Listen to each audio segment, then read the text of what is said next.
हे बघा,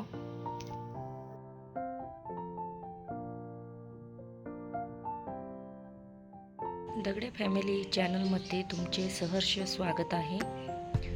आज बनवणार आहोत आपण पावभाजी।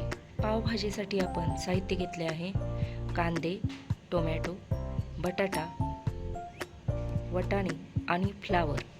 या सर्व साहित्याचा वापर करून आपण पावभाजी तयार करणार आहोत। चला तर मग रेसिपीला वळूया। नमस्कार, दगडे फॅमिली चॅनलमध्ये तुमचे सहर्ष स्वागत आहे। आता बनवत आहोत आपण पावभाजी। त्याच्यासाठी मी बटाटे, फ्लावर आणि वाटाणा हे सगळं शिजत टाकले आहे। शिजतानाच आपल्याला यामध्ये एक दालचिनीचा तुकडा टाकायचा आहे, त्याच्यामुळे थोडी टेस्ट वेगळी लागत आहे। त्यामुळे आपण थोडा दालचिनीचा तुकडा टाकूया। यात दालचिनीचा तुकडा याच्यात टाकत आहे। आता आपण हे सगळं शिजवूया।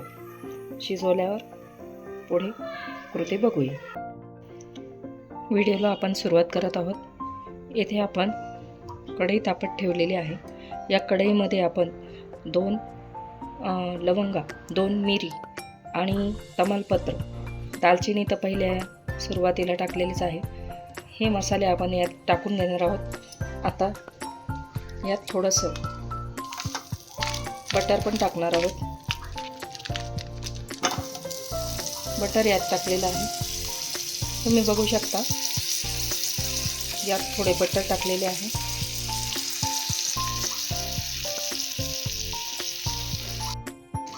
यात आपण आता बटर टाकलेलं आहे, तुम्ही बघू शकता। आता यात 1 चमचा आलं लसूण पेस्ट टाकूया।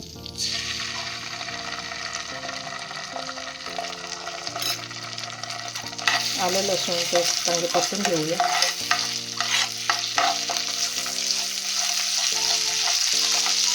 आलं लसूण पेस्ट चांगले परतून घेतलेली आहे। आता याच्यात कांद्याची पेस्ट टाकूया।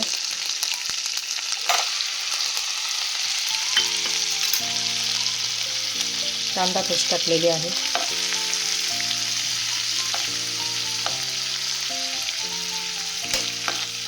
आता ही परतून घेऊया। आता यात टोमॅटो पेस्ट टाकून घेऊया।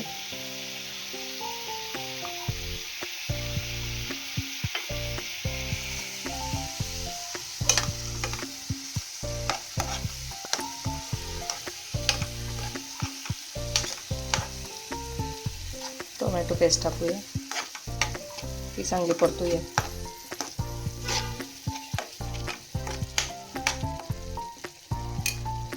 आता 1 चमचा यात धने पावडर टाकूया।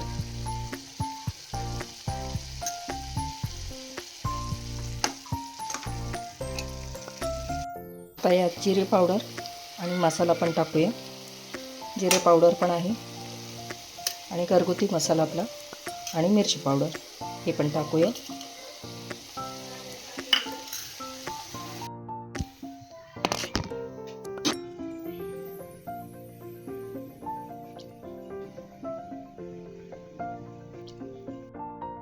हे बघा, अशा प्रकारे मी सगळी भाजी मिक्स करून आता ही परतून घेतलेली आहे। अशा प्रकारे टेक्स्चर दिसत आहे, तुम्ही बघू शकता कसा टेक्स्चर आलेला आहे। आता ही भाजी पूर्ण झालेली आहे। आपण आता याला आकर्षक पद्धतीने मांडणी करूया। चला बघूया। इथे बटर टाकलेले आहे आणि याच्यात आता आपण पाव चांगले परतून घेऊया। पाव गरम करून घेऊया।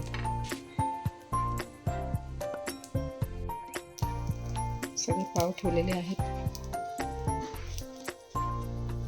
आता हे चांगले गरम करून मग आपण सर्व करूया।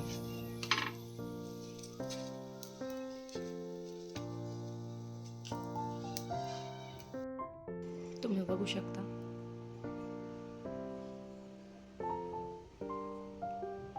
हे बघा, अशा प्रकारे आपली पावभाजी सगळं रेडी आहे। बघू शकता तुम्ही।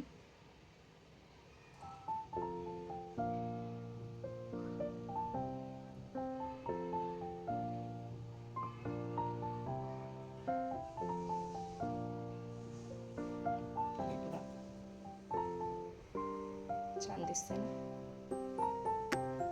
व्हिडिओ आवडला